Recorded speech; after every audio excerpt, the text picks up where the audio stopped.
Wow. I wish that was me. I got to go to work after this. You like maybe a hard cider. I'm a hard cider. Yeah. What's Faro? Shirley Temple. Shh. Don't say anything. No, I won't say that.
Everybody, this is Gilbert! And it's your boy James Ellsworth, and you're listening to Long Island's #1 wrestling podcast, Monty! and the Pharaoh. Duh.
Straight to the top. We're living this life, not just dreaming it, we're doing it for real. Straight to the top. Working hard every day just to live a better way.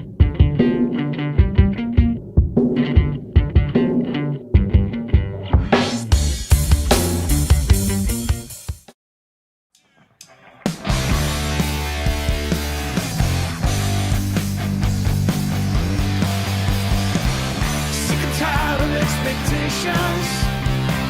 Don't wanna know about your scene.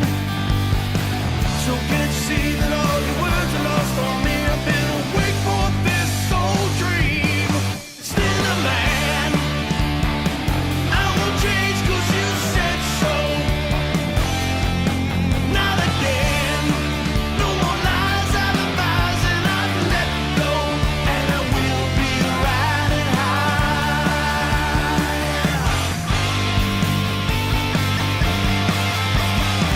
So don't confuse the conversation about who you are and need to be. Something to learn to light a fire, one must burn. Won't you take a look at me? Still the man. I won't change 'cause you said so. Not again. No more lies, alibis, and I've let go. And I will be riding high. Yes, I will be riding high. Yeah.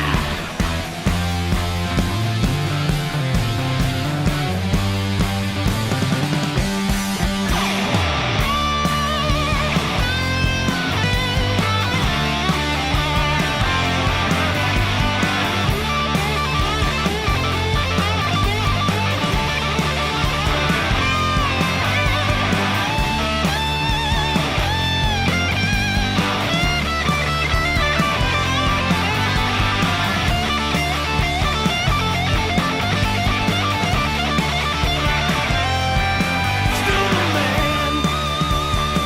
I won't change 'cause you said so.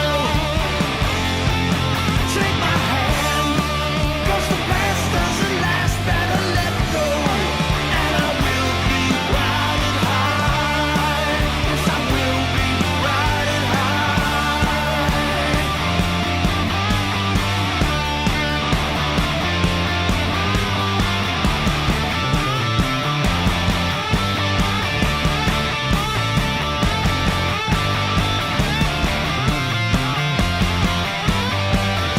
You can't get funny together.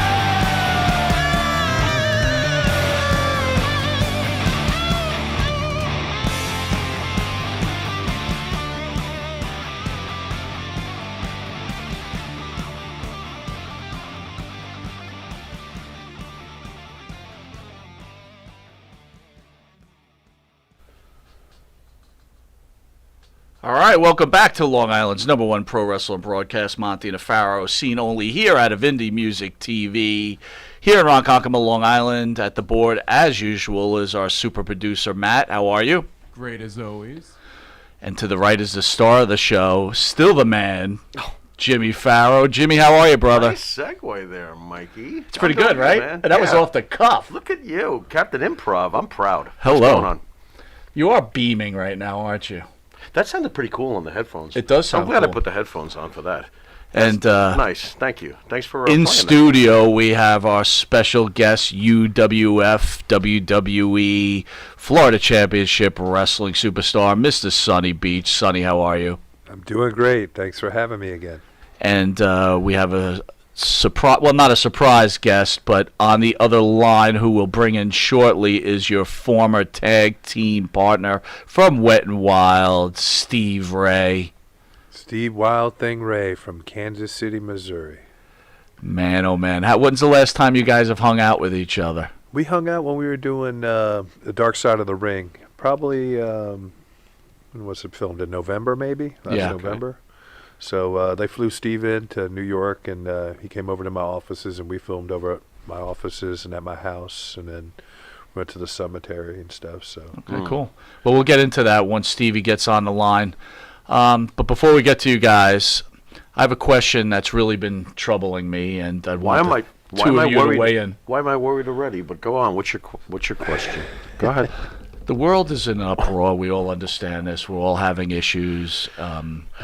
Yeah. We all know what's going on. Oh, sure. But the thing I'm not understanding what's going on is what's the deal with these women not shaving their underarms? What? no. What?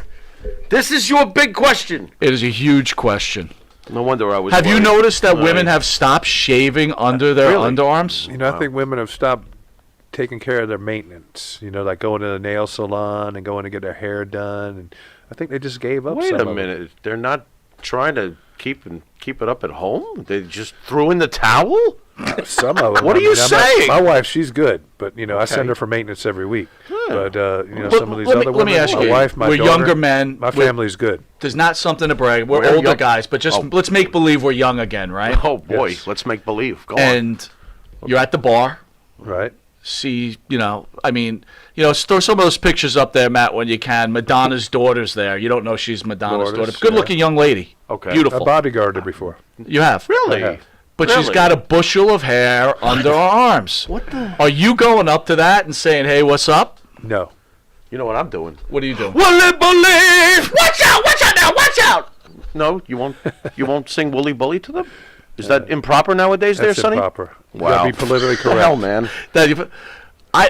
So it doesn't matter how beautiful a woman is. If she's got hairy underarms, you're done. Now, hold on. Didn't I tell you the story last year when I worked the Grateful Dead Festival as security? Hey, security. Right. I worked the Grateful Dead Festival as security, and we were all hanging out. We were checking out the crowd, and this gorgeous woman starts twirling in her beautiful dress, and she's feeling the music, and it's, the drugs are working. Yeah, probably, but whatever. I'm assuming, Right. but I'm assuming the drugs are working. And, she throws her arms up to the sky. Here comes the solo. Dude, there was more shrubbery underneath those armpits. And the entire security squad just basically went to get food. I mean, I know like, some wow. of those European women, they don't really shave or believe in shaving or deodorant and stuff. Well, But it's a turnoff to me. When Stevie gets on the line, we'll talk about this too. But when you wrestled, didn't you shave your underarms because you didn't want the boys having to Did have I? crap in their mouth To and be whatever honest else? with you, no, I never shaved my underarms. Oh, you didn't? No, I just used deodorant. I smelled sweet. But no, I Gee, never your shaved my pits underarms. smell I'm a real terrific. man. I shaved my underarms. I never really shaved my underarms. What? Never shaved my legs. Never shaved my body. Well, I don't. I'm, Some of I'm the not saying bodybuilders shave your shave their body, legs. because they want to be all oiled up, and some of Yeah. the guys would shave. I think Macho Man and some of those other guys would shave down. Paul Roma, some of those guys, but they were more bodybuilder type guys, Warrior, Oh, you shaved stuff their like rectum? that. They'd use the oil. And Dude, let's not underestimate what you look like. Yeah. When you were younger. You're a big Also, dude, okay. man. You Still a were big pretty dude. much a bodybuilder too. You were a big dude. I Not was that you're not a big okay. dude now, but you know what I'm I'm saying. old, and I'm over the hill, and I'm Oy, You're not over the hill. oy. But are we all in I'm on the agreement fence. that we're not into girls that have a bushel of hair under their arm? I've never been into hairy women, to be honest with you. No. Do I have a choice if there's a line, chicks with no hair under their arms or chicks with hair? Well, Can I go let's- is it okay if I so go we to don't the hang chicks on with the no subject hair? too much, but Am I'm I a saying- bad guy if I go to the line with the chicks Really with no hot hair? girl, really underneath their hot arm? girl Yeah. with hair under arms and hairy Or- arms and Oh, now you're legs. going to make it interesting. But Now you gotta- good-looking girl, Okay. no hair under arms.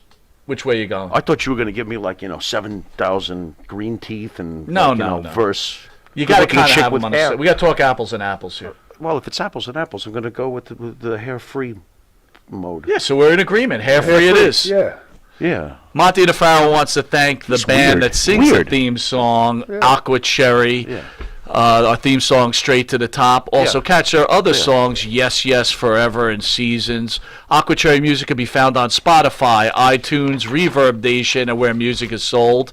And also, at the beginning of the show was the video premiere of Jimmy Farrow's band, the star of the show, Wisteria Hall, and his partner, Bart Griggs. Wow. Still the man. That was a, Actually, it's riding a high, good rock but I and know roll still the tune man. there. That was a good rock and roll, I was too. shocked when I saw Jimmy on there. I was like, "Whoa, what happened?" I thought he was this like guy doing? Milli Vanilli at first, but You thought you were I was Milli getting into Vanilli? What? well, I didn't know. I thought it was You something. thought that, I you know, was- Oh, you thought he was Milli Vanilli it. I thought you were, maybe lip syncing. I didn't really hear it out loud, but This guy is not just a great wrestling talent; he is a great musician. What is going on here? I How didn't did know Milli that. Vanilli no. get it? I was Did shocked, you hear that pleasantly guitar solo? surprised. It was a And I pleasant got surprise. Sonny, I'm gonna send you. Hey. I'm gonna email you links to their first album. Okay. In My Dreams, All right. Thank you. This Life, which I guarantee, Sonny, you will love that song. Not Far Behind. Here Comes the Rain. And Wow. you can catch on. I'm going to send you that link. I mean, I'm a rock and roll guy, and I got friends in 38 Special, Blue Oyster Sure. Cult. I Oh, used to nice. know Molly Hatchet, Skinner guys, Fog Nice. Hat. So a lot of guys, in rock and roll business I know and are friends with. So Let's get Eric Bloom down here one night with you. Eric How's that Bloom sound? loves wrestling. Let's get him down here. There's a couple guys that live out here. Jules Randolph, he's the, Sure. the drummer for Sure. Blue Oyster Cult. He lives BOC, out, baby. out here on Long Island. And Danny Miranda, he's their bass player. And they're just finishing up a new album. So I'm Nice. sure Eric and those guys would love to come down and Boy, be in I would studio. love that, dude. I know you. I could probably make that happen for you. I would love that. You're the man, Sonny. Catch Wisteria Hall on Spotify, iTunes, and Reverb Nation. Monty DeFaro can be seen on YouTube, the Monty DeFaro page, Facebook Live on the Monty DeFaro page, iHeartRadio, Spotify, Anchor, Twitch TV, RTF Sports Network every Thursday from 8 to 9 p.m. and then every Monday from 10 a.m. to 11. Channel 15 every Tuesday, 8:30 to 9 p.m.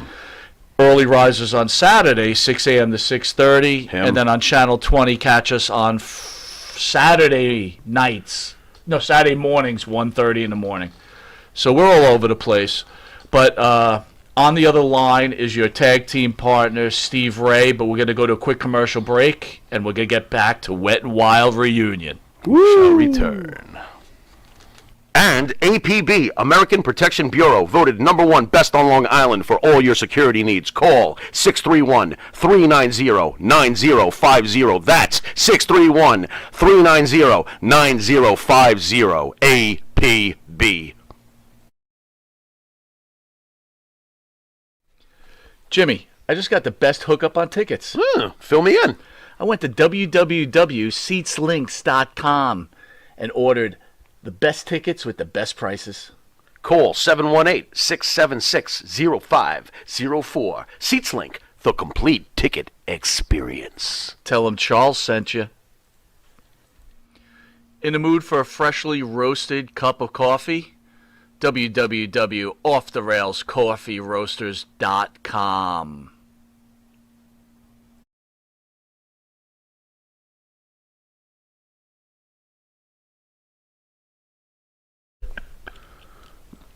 All right, welcome back to Long Island's #1 pro wrestling broadcast. Monty and DeFaro, seen every Thursday, produced out of Indie Music TV in Ronkonkoma. All right, let's welcome our special guest, Wet and Wild, Mr. Sonny Beach, who's on the couch, and Steve Ray, who is on the video channel. Steve, Wow, you there? Are you there? I hear him. Here. There we go. There. What is that? You know what that is. Welcome to You know what the that- best of the Monty and DeFaro variety show, the #1 show on Long Island right now in New York. Speak to us, Stevie. What do you got there? I thought I heard Curly in the room. Is this true? Stevie, you're looking good, brother. You look good. There he Hey, is. man, what's up? First of all, let's start the show by #1 thanking the man above that this is even possible. So Thank you, Father. You get all the glory for this beautiful moment. Outside Amen. of that, There you I'd go. like to compliment you guys for a show that over and beyond. So you guys are doing some really cool stuff. I like it. Well, And I think did you hear a conversation about women with hair come under on. their arms? Aye. That's a great conversation. Now you know that a big chunk of me is German, right? So that German side of me, it obviously knows that that's kind of a cultural thing, But I don't really understand it. The reason why we've got all of this gender dysphoria and everything going on to confuse people, to keep us all separated and divided for one purpose and one purpose only. That's the new world order, people. That's what it is.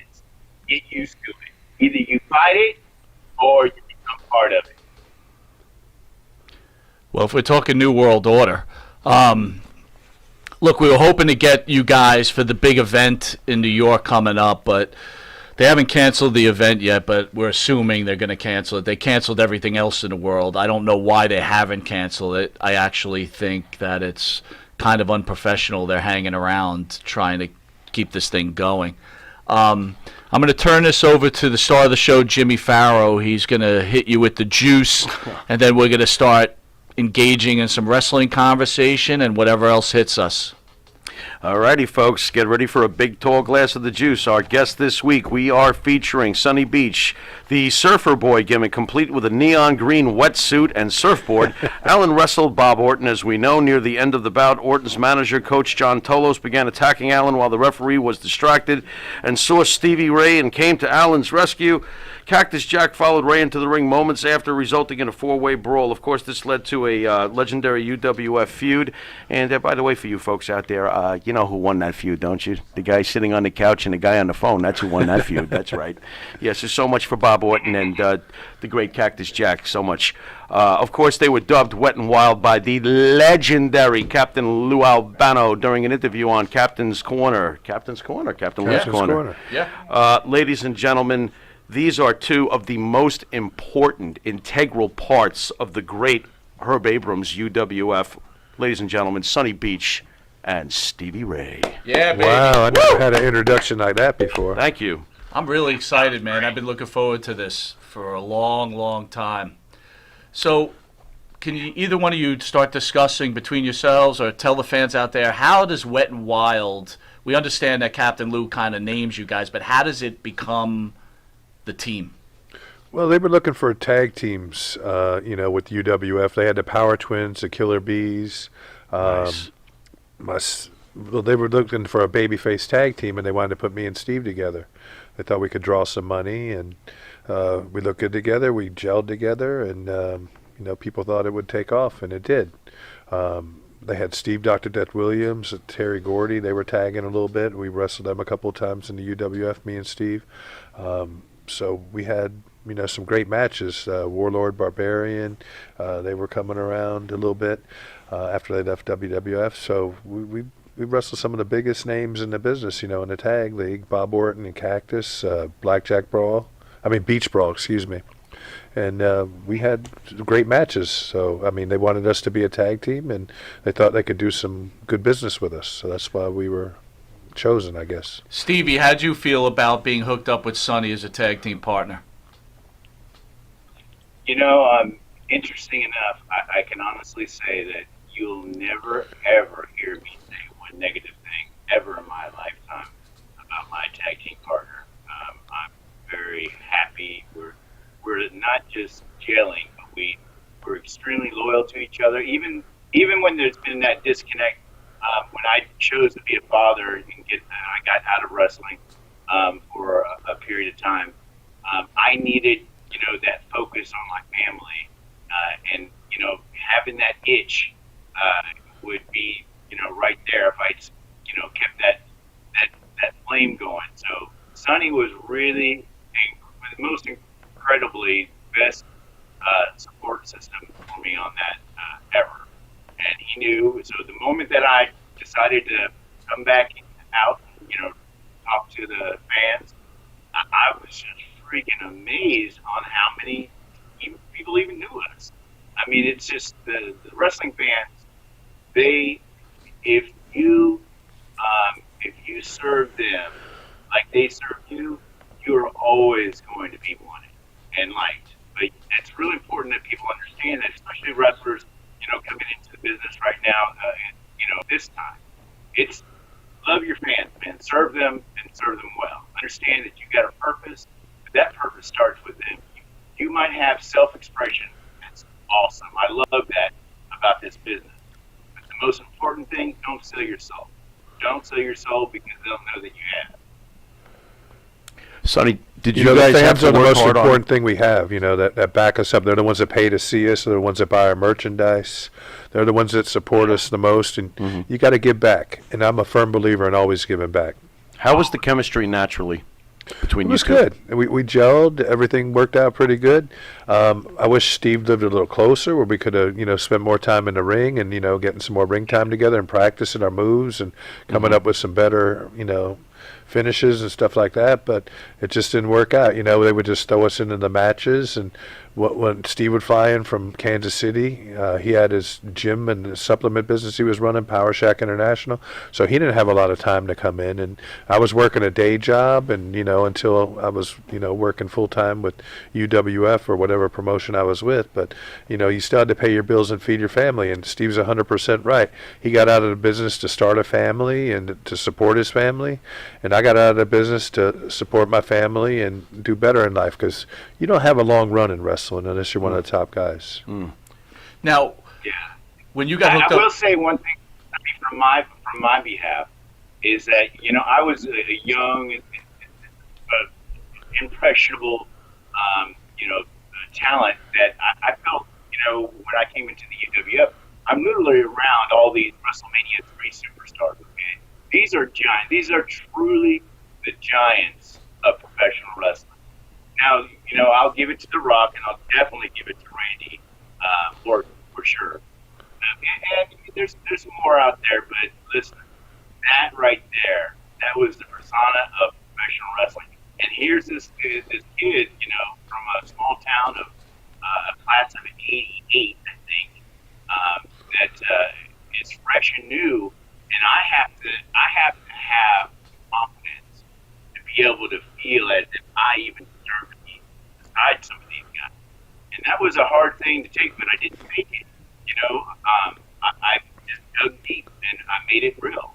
So that's with Sonny. What Sonny did for me is Sonny was like my rock. He kept me. It was like a gravitational pull with the sun. I always felt like he kept me balanced. So that's the best thing I can tell you about my partner. Sonny, how helpful was it having your experience with the WWE by the time you got to Herb Abrams? Obviously, Stevie is saying what a help you were. Well, Steve, he makes a lot of sense, because when I first started WWF, I was starstruck too. Sure. 'Cause I worked some of the territories, Florida Championship, Dusty, Barry Windham, Ric Flair, Kevin Sullivan, all those guys in there, the Briscoe brothers, B. Brian Blair. There was just so much talent down there. And I grew up watching them, from 5th or 6th grade. I knew I wanted to be a pro wrestler or a policeman. So I pretty much had in my mindset, this is what I want to do for a career. So I studied that, and then when I got to the WWF, Hogan, like No Holds Barred, I'm there with Stan Hansen, Philman, Terry, and all the guys, and then my first TV, Andre the Giant, Macho Man, the list goes on and on. There were so many guys like Don Morocco, Roddy Piper, Ken Patera, Tito Santana, Greg Valentine. You just name any type of superstar that you grew up watching for the last 15, 20 years on TV. And here's a young kid, 23, 24 years old like I was. I was the same way, like when Steve came into the UWF, when I went to the WWF, first couple of TV tapings, you got 60 of the world's best wrestlers in the same locker room. You're sharing a locker room with you, and you're driving down the roads with them, sharing hotels. They welcomed me, and they took care of me like I took care of Steve, when he came in. I gave him some pointers, and, I said, hey, maybe we should do it this way. And I wouldn't tell him what to do. You got to be creative. And you don't want to kill somebody's gimmick or whatever they're all about. You mentioned you were both young at the time. Any reservations when you're approached with the idea of becoming a tag team? Stevie Ray, what say you? Were any reservations? Did you want to be a single star? Were you like, okay, a tag team? Any reservations from either of you early on in your career? Well, on my behalf, when the moment came around, it really was a no-brainer. I mean, it was definitely a perfect fit. Mm-hmm. I've wrestled in other tag teams before, but they didn't have the balance that this one definitely had. We hit a demographic, and that demographic is exactly what and who we were all about. We were about the women. We were about having a good time, and we were about kicking some ass. And so, it was a little more than, leisure. It was some tough work and hard training to get through. But, Sonny and I, we were just hitting that prime of jailing in a way where, what am I saying? We had other networks or other wrestling promotions that picked up on our stuff.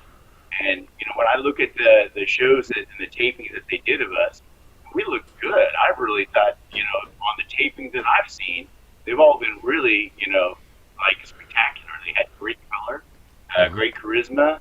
Our matches we started to get more machismo, I guess, if you want to talk about it. The magazines, other promoters were calling up looking for us all the time. Global Championship Wrestling down in Texas with Joe Pedicino. Mm-hmm. They wanted us to come down. I had a personal relationship with Joe, and they called me up and he goes, hey, I'd like to bring you and Steve Ray in, for our tag team tournament down there.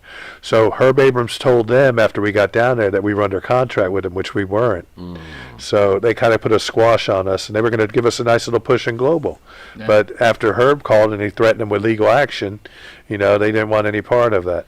Now, you were more seasoned vet where Steve was more green, right? Yeah, I had a few more years in the business. So how did that work out? Was that a hard balance for you and Steve at all? Not at all. I mean, I treated Steve the way I'd treat anybody else, a seasoned vet or not. And, we had a few differences once in a while about, who was going to start in a match or what we were going to do and stuff. But, we worked things out, and everything worked out for the best. We used to work against the Power Twins a lot. We had great matches with them. The Blackhearts down at Universal Studios, Dave Heath and Tom Nash, managed by Luna. We had really good, chemistry, I think, and we could have done a lot more things. And I was just hoping that Herb would have been a better promoter or had more money to really finance the UWF like he should have, and maybe he shouldn't have partied like he did and all that stuff. But, we'll never know. Well, Steve, here's a question for you. You're working with Sonny, more seasoned vet. Was there any time you would get jealous or that kind of situation? No, honestly, not at all. I would probably say one of the things that may have even gotten me heat is maybe a little overconfident. I couldn't let any insecurities or any of that ever affect the character and who I was as a performer, because that would actually even get somebody hurt too. I didn't want my ego to be part of my thinking. So no, not at all. One of the things that a lot of my fans, or a lot of the fans of Wet n Wild, don't even know is that I wrestled in Kansas City under All-Star Wrestling. I think it started in 86 or 87. And my first 88 matches, I went undefeated. And then my tag team partner at that time, Bulldog Bob Brown, he turned heel on me. So that was the change of my longest run, I guess, of being undefeated. Let's get to the big question. I guess we'll go with you first, Sonny, because you knew Herb, you worked with him in the office and everything. Right. Can you both tell us your first time meeting the legendary Herb Abrams?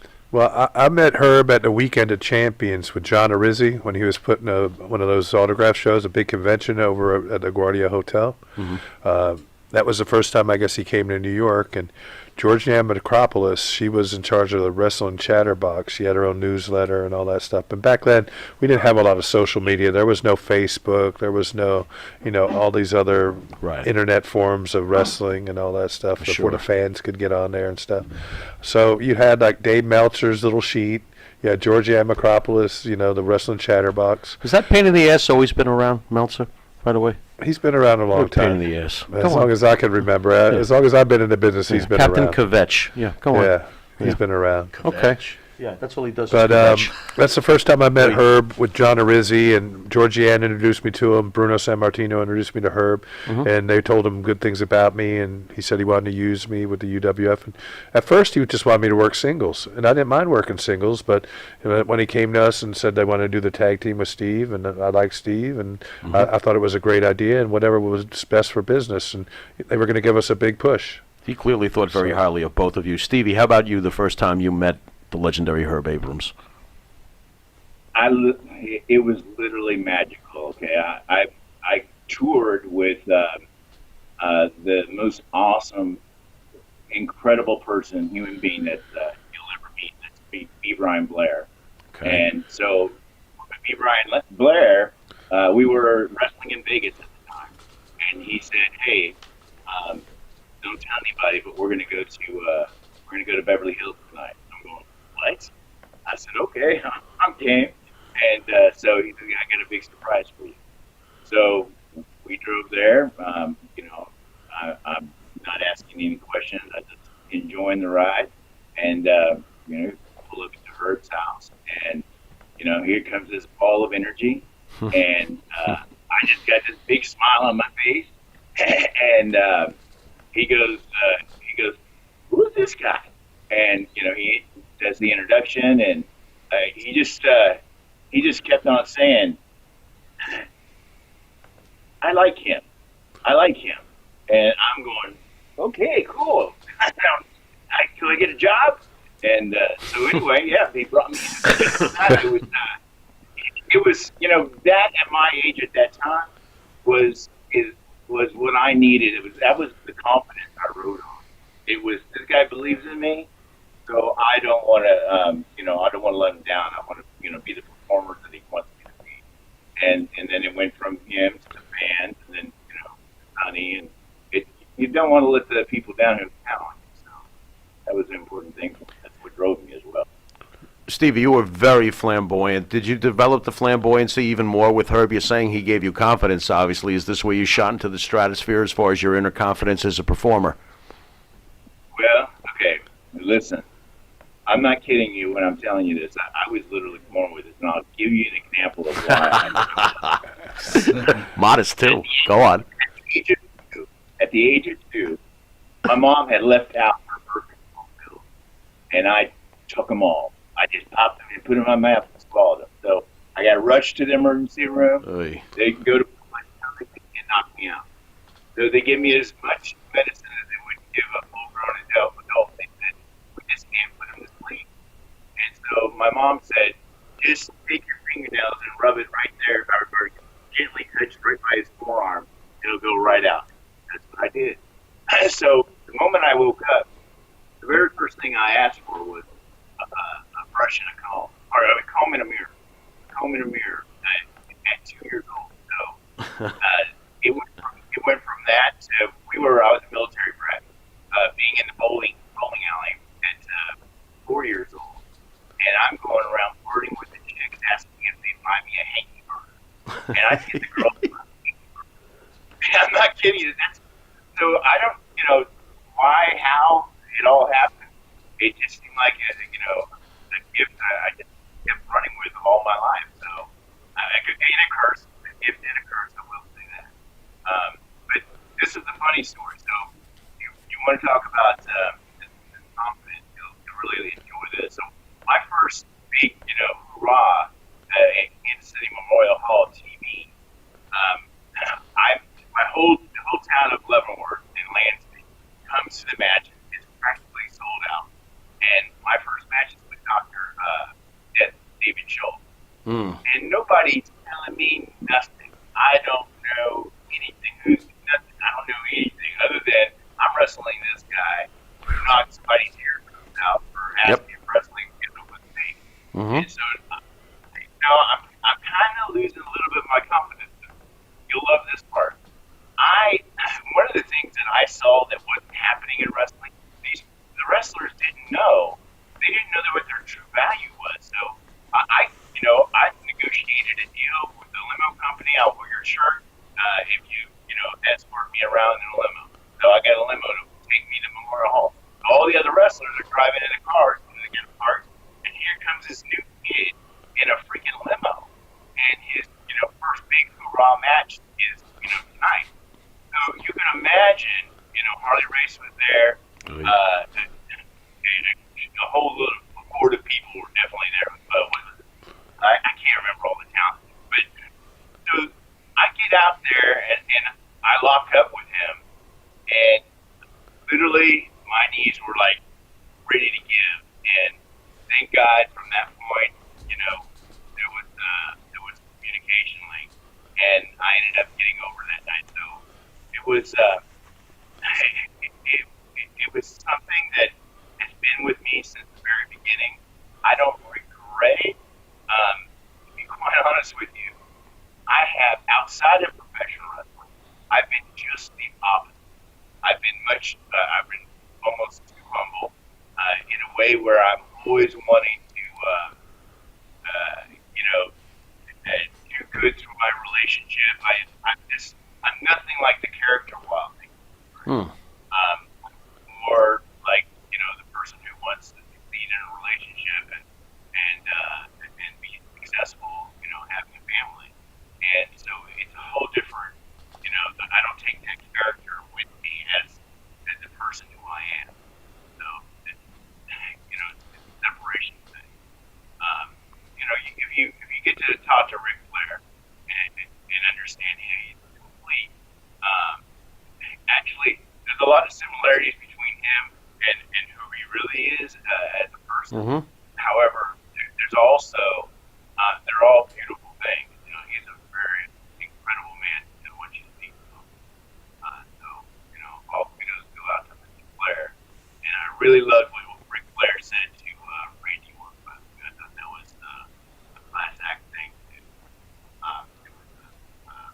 I like seeing things like that. I like seeing where wrestlers are giving back to the business, making the right school bigger for all the other entertainers that are wanting to get into it. So that was an awesome thing to watch. All right, Steve, we're going to ask you to hold on. We're going to go to take a quick commercial break. We shall return. That's right, folks. Canine Corral for all your dog daycare and overnight care. Call 631-549-1544. That's 631-549-1544.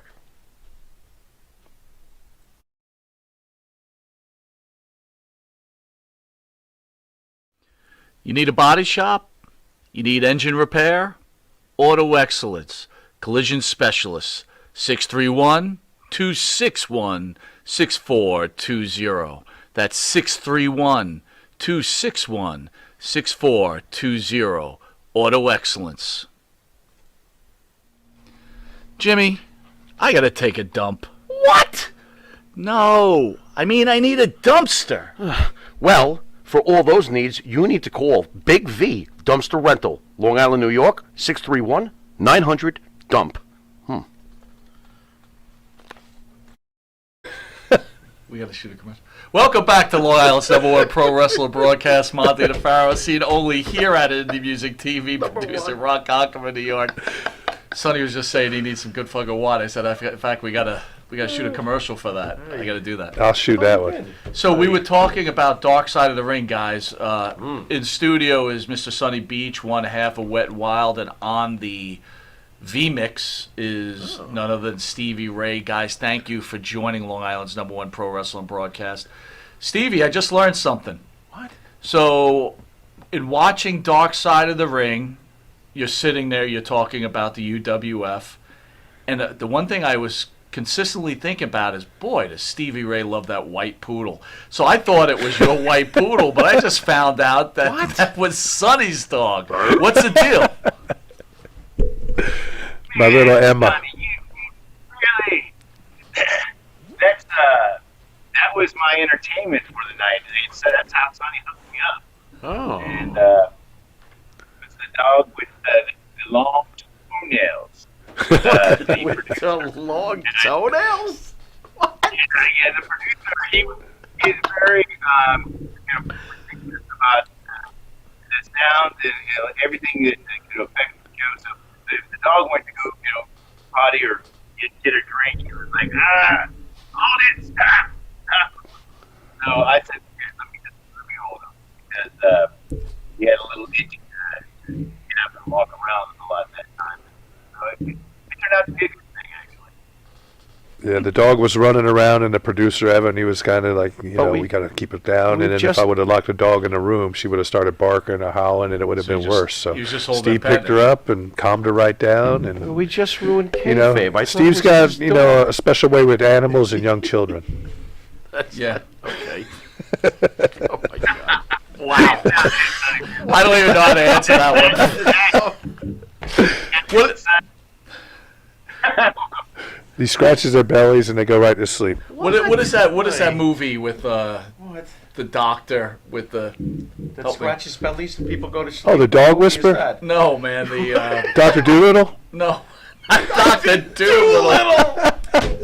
You know, the guy, like with the small guy with the bald head and Austin Powers. Austin Powers. Yeah, so Steve's like Austin Powers, like the bad guy at Austin Powers petting the dog and calming the dog down. Is that Dr. Evil? Yeah, Dr. Evil. Dr. Evil. We're gonna call Steve Dr. Evil. Steve's Dr. Evil. Steve is Dr. You killed kayfabe. I thought it was his dog. Anyway, Mike, next question. You're on, brother. Oh, I'm on. I thought you wanted to ask them how they were both approached for the second season of Dark Side of the Ring. No. No? You don't want to ask them? That's easy. We just went into the dog conversation. Oh, so it's more important about the fucking dog. Yes. You're weird, bro. Anyway. My dog Emma appreciate this. let me ask both of you about, one of the things I took out of Dark Side, especially, there's two things that really struck me very emotionally, as my partner knows I'm a pretty emotional guy myself. No. Yeah, really. I can Isn't see that terrible? that. I can see that. Hey, probably make a lousy security guard. Anyway. There's the... Emotional guys. Yeah. I've always been that way. I've always been that way since the age of 2, Stevie. We could talk about that later. Anyway, there's two major scenes that really got me. One, of course, is the graveyard scene with Sonny. That gets me every time. But also the scene where Stevie is basically in tears talking about Herb. Can I ask you both, whoever wants to go first, go for it. We'll flip a coin. Let Steve go first.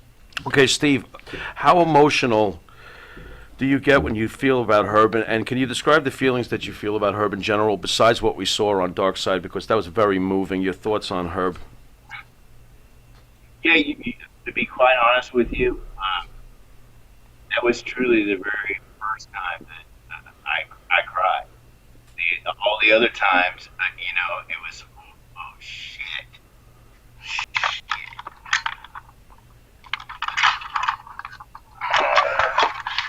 What happened? The dog got in the room? You right there, Steve? Steve, you all right?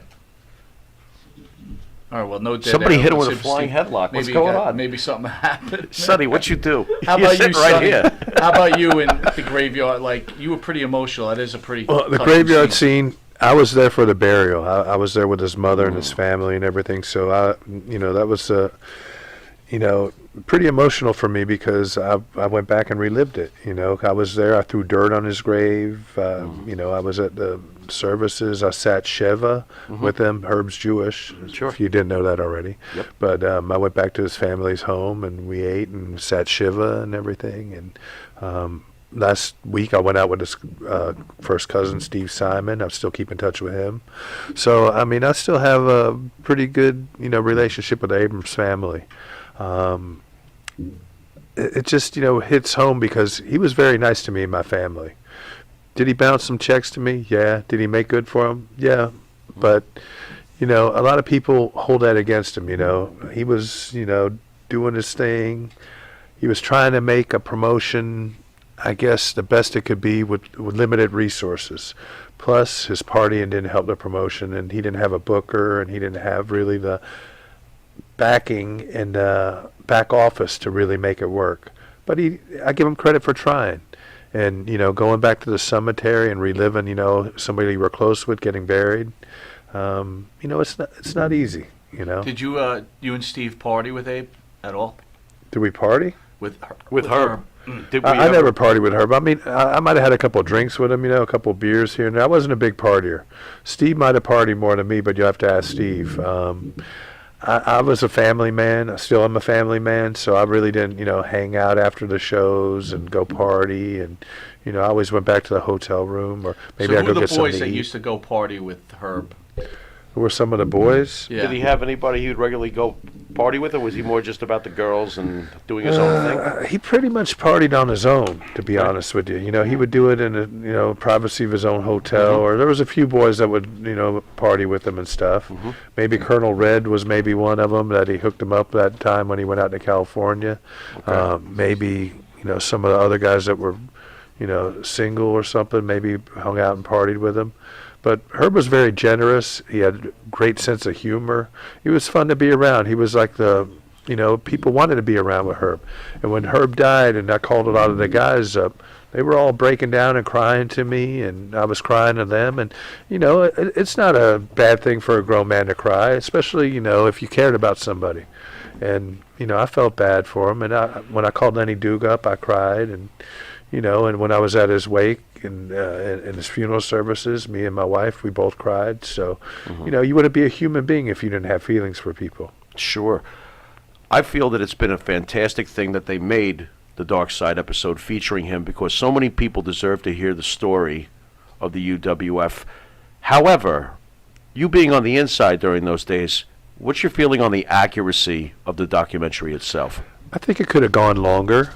I think Steve Simon should have been interviewed, and maybe some of Herb's family.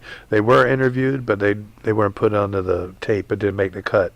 So I don't know what happened. Maybe they could show some extra footage coming up, or some extra scenes. Were you overall pleased with the final presentation? I thought it was fantastic. I don't think they buried him. Okay. They made fun of him, about his partying, and Colonel Red, and Brian Blair's got probably the best one-line saying. It's like, Herb went out, doing the two things he did best, hookers and cocaine.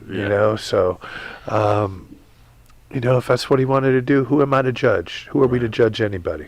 Right. And now look at all this coronavirus and people losing their jobs, people not opening up in New York City. A lot of people are suffering right now, and people are telling me, oh, wait till after election, things will get better.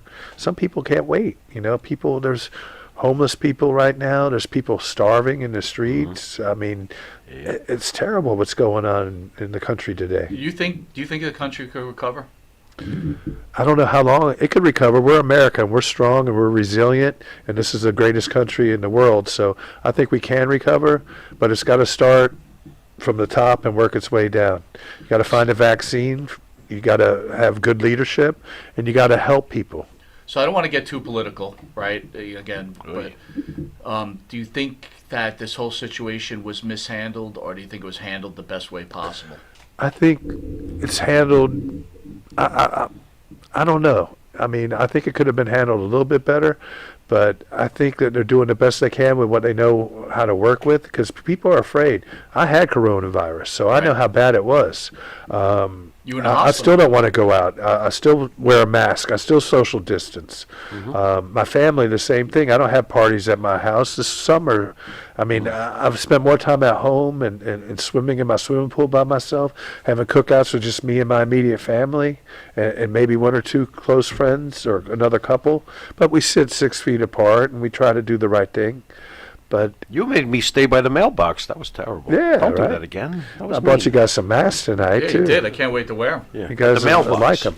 Got a hot dog too. But So if I anyone think, doesn't realize, Steve, Stevie accidentally, something must have happened with his computer equipment. Yeah. He just texted me. He's trying to get back on. Okay, fair so, enough. Sonny, you're going to carry the load, my friend. not a that problem. weight. Let's ask all the questions. You're always good at carrying the load. So, What you got? What you got? What you Kamala got for me? Oh, just passed away. yeah. You work with Kamala at all? I did James work Harris? with Kamala. When I used to promote some shows, me and Paul Orndorff worked a big show in Staten Island at Jewish Community Center, and I booked it and I promoted it and everything. And we were the main event that night. I brought in Kamala, and I brought in Kamala too, Ben Peacock and James Harris, and then I brought in the Haiti Kid as their midget manager, Sky Low Low. You know, like yeah, a little. nice. What would we call him? I think we called him Too Low, you know, or something. And it was in a couple of wrestling magazines, and it was filmed for Staten Island cable TV over there. And they're still showing the matches. When the first match that I promoted there with me and Cactus Jack over there, and John Rizzi was the ring announcer, and Frankie Longo, and we had some really, really good matches over there at Staten Island Jewish Community Center. How I was was the Kamala first one as to a bring in person? Sabu to New York. Sabu wrestled my first card over there. How was Kamala as a person, James? He was a Harris? great guy. James was a great guy. I wrestled with him a little bit in WWF. He didn't wrestle too much with us in UWF, but when I did some single shows and when Tommy D did some shows with Universal Wrestling Superstars, he would bring in Kamala. I wrestled him a couple of times with Tommy D. So, I mean, we had good matches. He was just a great guy, but good old country boy. Mississippi. So, in the WWF back then, was Kamala? Was he there when you were there? He was there in and out a few times. Like, I was there from like 88 to like 91, 92, you know, and he came in a couple of times and stuff for another run. Well, we don't have to speak about Kamala. Let's just talk about Hogan, right? You've mentioned a few times that as a wrestler, you always wanted to be on Hogan's card, right? Because that's where the money came Oh, yeah. Whenever you were the top guy and the main draw and stuff, and your purses were based on, you know, the revenue from the house shows. So if you had a good house show, a sold-out show like Madison Square Garden, you would make a good payday. And especially an up-and-coming guy like me, you know, I guess what they call enhancement talent or, you know, a up-and-coming guy. Some weeks with WWF, I make $5,000, $6,000. So I'm going to bounce this at you then. So we've had, you know where we stand with the WWE, right? We stand with Vince, and, you know, to me, Vince, by the way, Vince McMahon, happy birthday. Wow. 74 years, yeah. a couple of years ago. Happy birthday, Vince. I have a Vince huge McMahon. admiration for Vince McMahon, always have. I understand how he runs his business. A lot of people don't necessarily agree. They think that he takes advantage of the wrestlers. I know you pretty well now. We've spoke, you know, Right. on personal life and wrestling life. But I guess my point to you is, a couple of weeks ago we did a tribute to Kamala. Lanny Poffo was on, and Lanny was pretty much saying, hey, didn't matter how much money Kamala made, he was going to burn through it anyway, or James Right. Harris was going to burn through it. To get to the point, Hogan's the guy. Right. Did you hear any guys that wrestled against Hogan in the main event bitch and moan about their payoff for the match? A lot of guys, you know, they're like washwomen. They bitch and moan, and they don't care how good they got it. A lot of guys had it better than most guys. I mean, they were the ones that would bitch and moan the most, you know. Like Lanny Poffo said, it didn't matter how much money somebody made, they're always going to bitch about it. Some guys saved their money. Some guys squandered their money. Some guys got divorced. Some guys partied it all the way. I mean, you got to save for a rainy day, and some of these guys didn't. And a lot of these guys, you know, Vince gives you an opportunity to make money. If you're making money for him and drawing money for him, he's going to keep you around. If you're not drawing, you're not going to be there for long. So it's your choice, and if you get a good push, and if they like you, and if the fans get behind you, you know, look at The Rock, look at John Cena, look at Triple H, look at Undertaker, Mick Foley.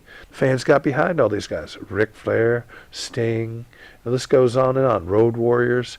There's only a handful of guys. I could count on both hands guys that are successful that made a lot of money in this business. That's it. The rest of them, some of them did okay, some of them did very good. If they saved your money, if you didn't go out and party and burn it out, you're not staying at the $500 Marriott Marquis every night, and you're staying at a Motel 8 where you're paying, instead of $500 a night, you're paying $50. You're saving your money, and you're having a roommate. Maybe you got a guy like Barry Horowitz or somebody, you know, you split a room with, and you travel on the road and you split your rent-a-cars with. So you're splitting expenses. You're saving money. Is it an extremely... All right, so you got to work in life. Everybody has to work in life. Right. Some of us have it really good. Some of us don't have it so good, but you got to work to survive. Is professional wrestling that hard of a profession? It is hard. Because when I first started out, nobody taught me how to save money. Nobody taught me, save for a rainy day. Nobody taught me the politics of the business. You had to learn that on your own.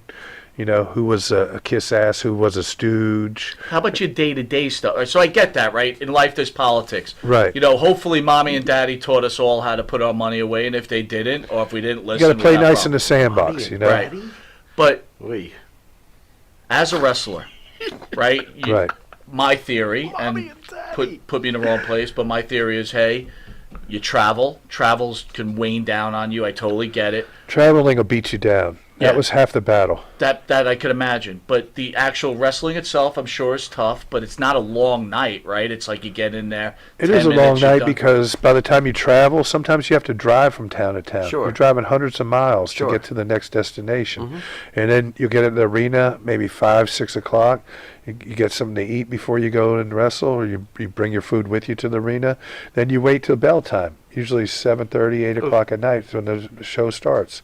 Vince Then you did pay have you 5 well, or 6 matches, and you have your intermission, sell gimmicks, and then you go out there and you got maybe 1 or 2 main events for the night. So you have maybe 7 or 8 matches. That's what we used to have with the WWF. And then you're out of the arena by usually 11 o'clock. By the time you shower, go back to your hotel room, get something to eat, maybe go to the bar, get a 6-pack. Maybe you're traveling in the next town that night, checking into a hotel and then sleeping a few hours and doing it all again. Sometimes we would be on the road 2 weeks on, 3 days off, 3 weeks on, 2 days off. I mean, they were running us ragged, and you're wrestling. Hey, There's by the way, 365 days a year. You might be wrestling over until 300. Stevie gets back on, we could just take our headphones off because I think we could hear each other. That sounds good to Wait, me. I don't like that echo.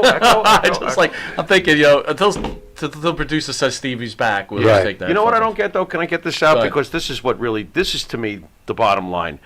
Pro wrestling, just like every other, and I consider it definitely athletic and a sport in my own mind. That's just the way I feel about it, okay? So pro wrestling to me is no different. Okay, I'll use the 77 Yankees as an example.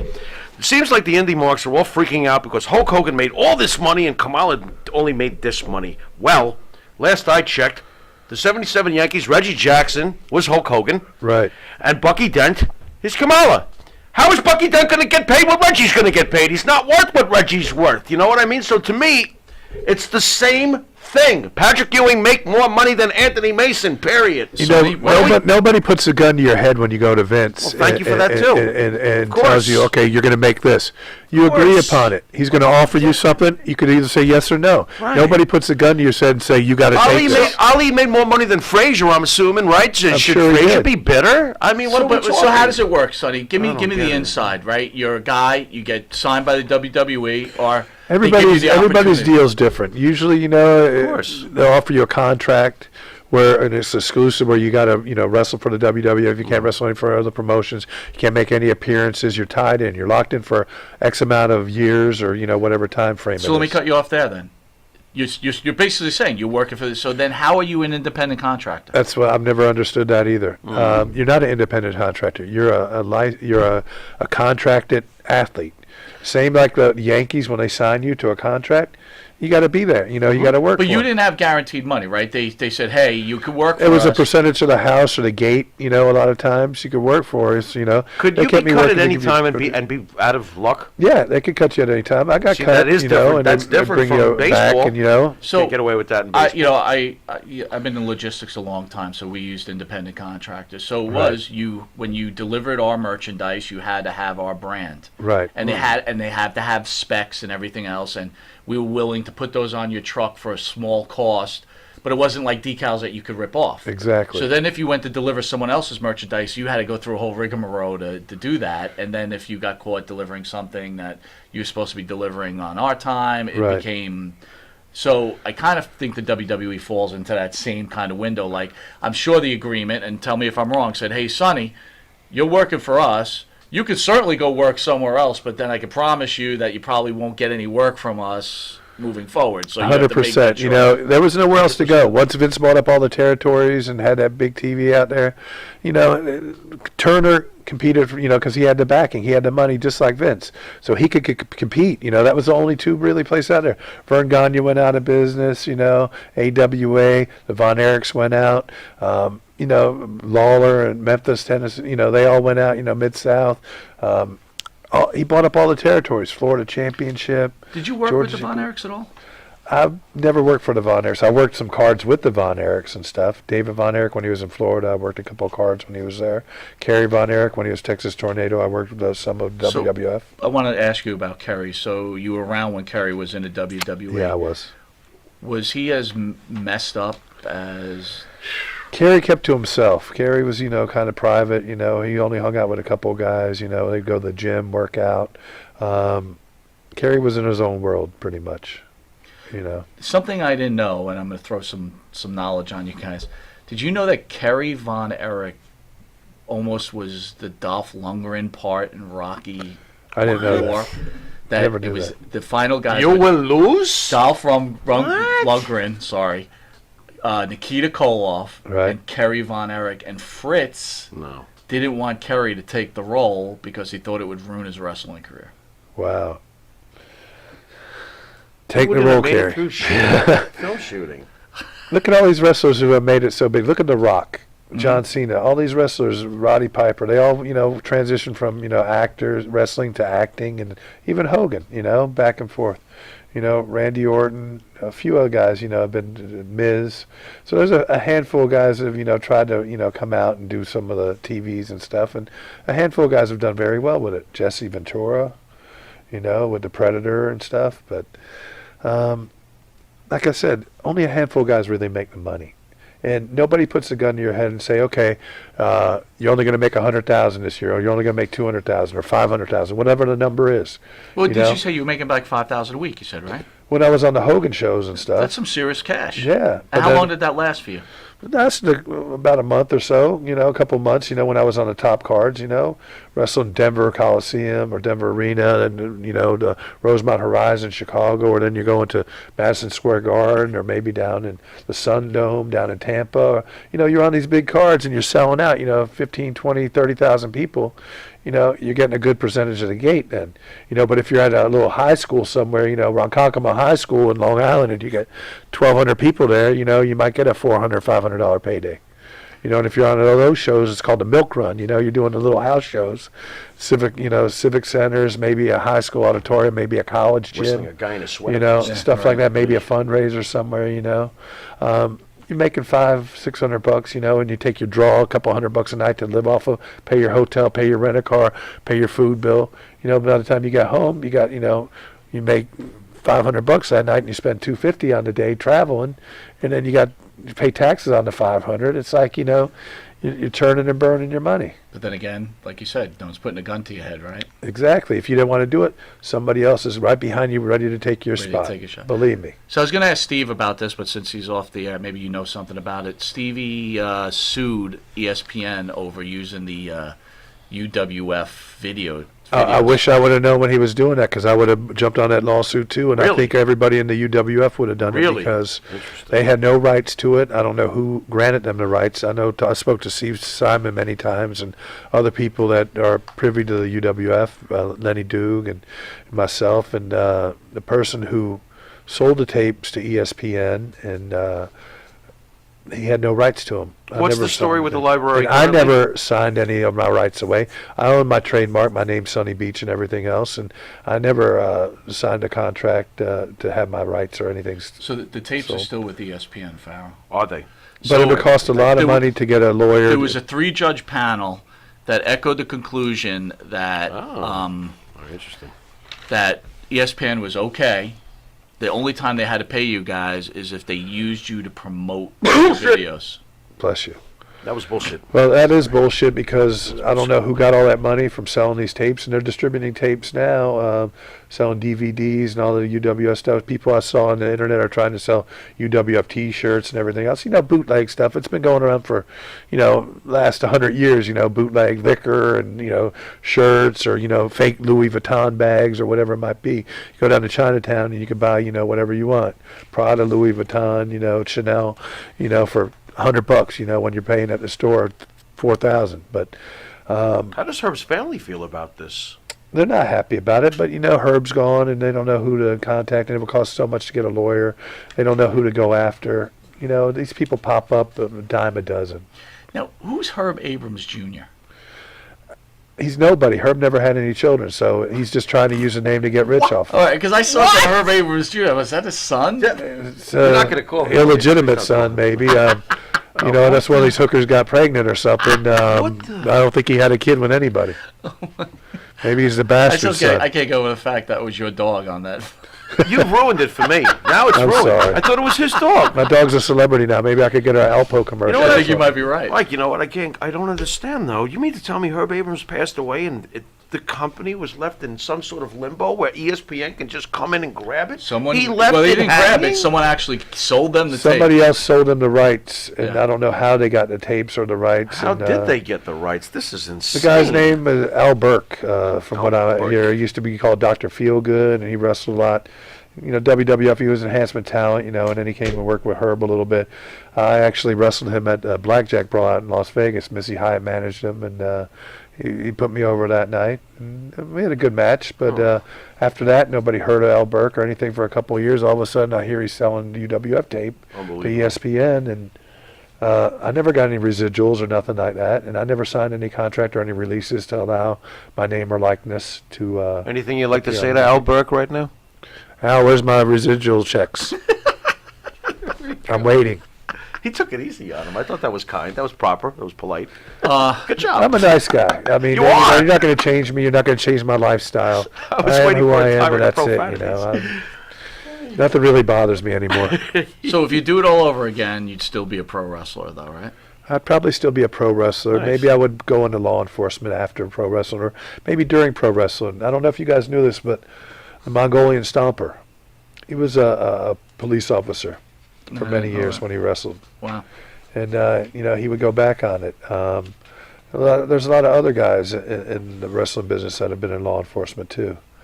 I think Boss Man was a correction officer at Cobb County.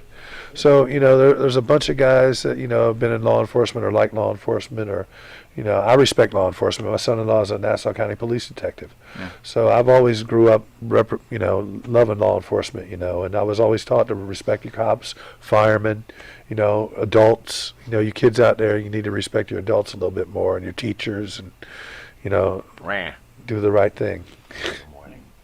Can you weigh in on what's going on with the police and everything that's happening? We need help. Steve's back? Steve's back. We need help in this country. And Yes. we all need to learn to like each other, get along with each other, and just do the best we can for each other. Help each other. Be a good neighbor. Be a good friend. Be a good family member. And respect others. The key word is respect. Absolutely. Steve, you back? Yes, I'm sorry that things went like they did, but I finally ended up getting some good connectivity. What happened? You got bit by the dog? What happened? No, I'm operating all this off a cell phone right now, so the phone was like just heated up to the max. So, don't y'all have any internet out there in Kansas City? So, Steve, we were talking to Sonny about your case against ESPN and how he wished he would have known about it, he would have joined in. Can you just tell us a little bit about the decision that was waived, that basically that ESPN had rights to the tape, and as long as they didn't ask you to promote it, they didn't owe you any money? Yeah, okay, first of all, one of the things that a lot of fans probably don't know in detail is that the have like I heard Sonny say in, have their due diligence wasn't done to where they could produce a signed release. They didn't have that, and that was became a very strong talking and even a suggestion for settlement power. Um, we had to know exactly where we stood as far as the that there would have to be an independent audit, and that through that independent audit, that was going to cost them over $300,000 just for an independent audit. That much money, because it's like 10 years. I mean, you get it, and it's depending on all the markets that it was in, it's different value for each market. So, one of the things we were looking at is what should we do, and I didn't want to settle. I wanted to get to the nuts and bolts of exactly what it was that they didn't do correctly, and in that way, I would be able to get exactly what was promised to me. I didn't want anything more. I wasn't looking for an opportunity here. I just wanted to get what was promised to me, and ideally, if you look at money, Disney's worth and ESPN and all that, you surely get the picture that what they did was wrong. There was, and it became much bigger than me. That part, I'd like to be able to articulate. And know we could contact my attorney and have him explain it more in detail from his perspective. But there were some things where like I said, my attorney just disappeared on me, and there was for 3 years after he told me that we filed for after they won the very first case, he was going to file for an appeal, and he his coaching to me was we want the appeal, we want a case with the judge, and we want a case with the jury. And so I'm thinking, okay, I'm getting it. That'll make sense. And then he just disappeared for 3 years. So no way of contacting him, no way of reaching him. And then 3 years later, I found him on the internet, and I think through LinkedIn or something like that. And I didn't want to be really confrontational. I just basically wanted to know or understand what happened to the plan that we were going to do.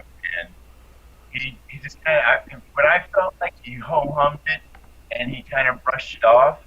But then, so I started digging and started research, and from everything that I started, seeing as far as what was produced and what was said, and from my perspective, the lawsuit then became something more. If I would have won, it would have created a case law which would have allowed all these other entertainers to get the same type of benefit, which could have cost Disney a lot of money.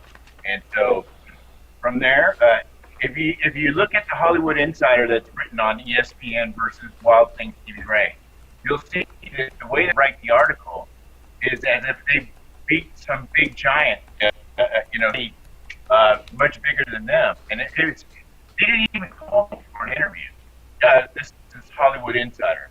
So, Hollywood Insider, and then I couldn't understand why there was Vince McMahon on the page of it, almost, like two buttons. It all just kind of baffled me. And, this is another reason why, honestly, I didn't want to bring Sonny in on it, because I didn't want, Sonny has a lot of connections and friends and people who he's close to in the business. And I didn't want to take him down that road if, and make him feel uncomfortable. So I made it. Well, that's understandable. Sonny, real quick question, then we got one final question from the Pharaoh. Yes. Michael Allen Rubin asked, the matches you and Steve had against the Blackhearts, the chair shots you took, he said those were pretty stiff. What was the deal with that? No, I worked with Tom Nash up in Calgary and stuff before, so we had a lot of good matches before. That's where I met him up there. And then we came back many years later and wrestled UWF. And we just worked stiff. I mean, we would work stiff up there. There was nothing, other than that, nice, good chair shots. I mean, I give it just like I take it. So, we had some good matches with the Blackhearts. Farrell, final question for Wet and Wild. All right, guys. First of all, thank you both for coming on the show tonight. It's been awesome. Outside of the fact that that's not your dog out there, Stevie Ray, that's kind of depressing. But the final.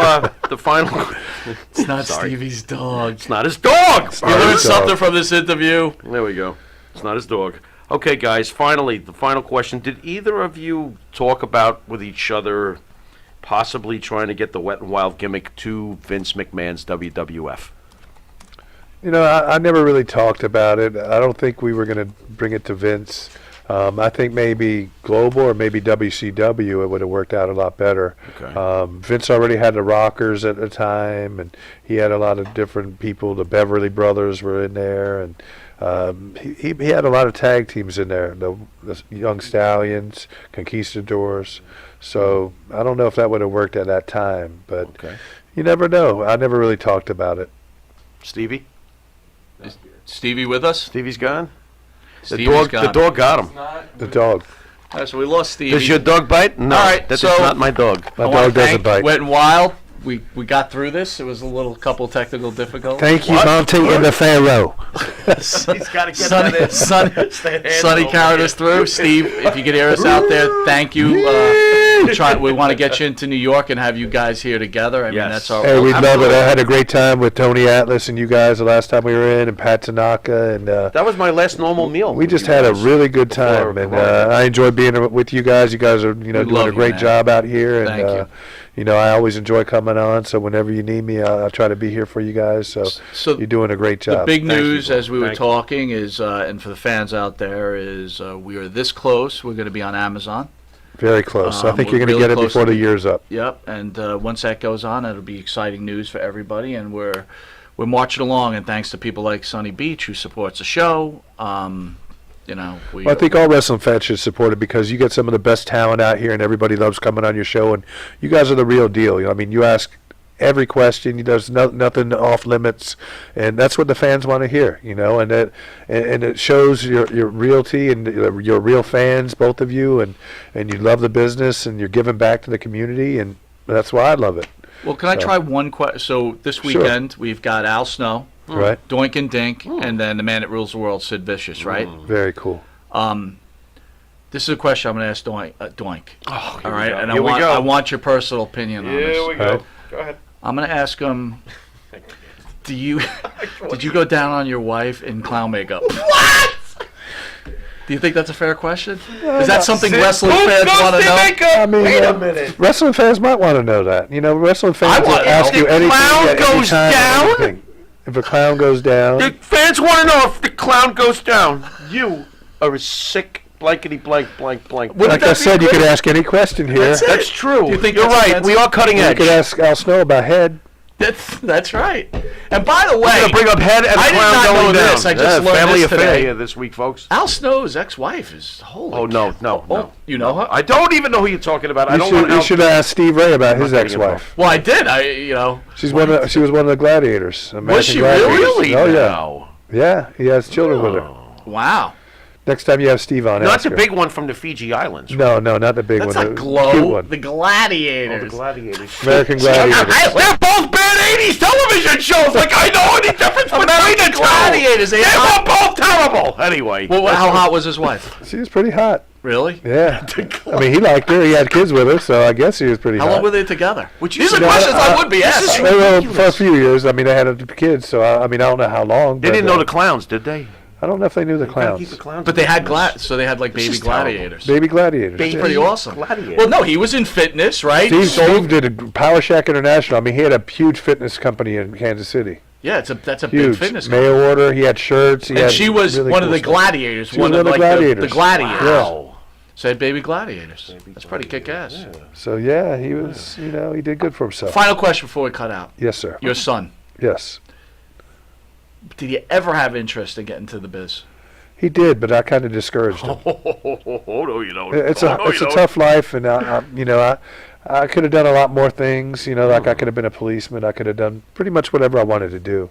But I chose this life, and there was a few years that were meek, and I was struggling a little bit, to make it. And first couple of years paying my dues, I didn't know if I wanted to keep going or not, but I stuck through it. And there was nights where I wouldn't get paid. I would set up the ring, I would wrestle, I would tear down the ring, I would go to town, and I wouldn't even have money. I'd make $20 or $30, independent shows, and just to have enough money for gas in the car. So that was the paying the dues part of it. But then when I got to WWF All Japan, I made some decent money. I saved my money. Yeah. So, I got to meet my wife when I was wrestling in WWF. I met her at Wagner College in Staten Island. Next week I was wrestling at Madison Square Garden. So it was like, one thing led to, opportunities. That's got to be a huge effort. I've been blessed. Too, right? I've been very blessed, and I count my blessings every day. A lot of people aren't here right now, like you said, Kamala and so many others that I wrestled with. All my wrestling brothers and sisters that aren't here, God bless them all. And it's a fraternity, and people don't understand that. Once you get the bug or the itch, and you become in the wrestling business, you're there for life. Well, we'll leave with this. I will tell you, when I first met you, and then I would, like when you used to talk about the boys, I could see it in your eyes. And I got to tell you, for someone who's been a fan, there's like a certain level of jealousy, like, wow, I wish I could have had that kind. Like, I was in the military, right? And I have brothers in that. Right. It's kind of the same thing. It's kind of the same, but like a college fraternity almost. Yeah. It's like me and my cats. We bond. Oh, boy. I wasn't in the Army, and I didn't wrestle at Madison Square Garden. What do you want from me? But you're good to the core. Thank you. You're welcome. Anyway, I want to thank Wet n Wild, Sunny Beach, and Steve Ray. Nice. And we'll Thank be you for back having us. this Saturday with Doink, Dink, Al Snow, and the man that rules the world, Sid Vicious, on a long Saturday. Yeah. And I just want to thank everybody. You bringing me coffee? You want coffee? It's a long day. Yeah. I want coffee. I want beer. I want uppers. We're having beer. I think American Protection Bureau will supply some nice shirts for the boys, so that way they can have a giveaway for the boys. They always like getting a little something. I'd like to get these two together in the same room too after tonight, and we got to get Stevie right down here. Oh yeah, that's got to happen. I want to party. Ask Sid about UWF. Sid worked with the UWF. Yeah. Yeah. They all did. Yeah. Anyway, you've been watching Long Island's #1 pro wrestling broadcast, Monty and the Pharaoh, seen here every Thursday out of Indie Music TV. This is Mike Monty. This is the Pharaoh. Until Saturday. Wait a minute, though. What? What did I forget You're now? still the man. Huh? I'm still the man? Which is videos debuting right now. Again? Yeah. Stay tuned. Milli Vanilli.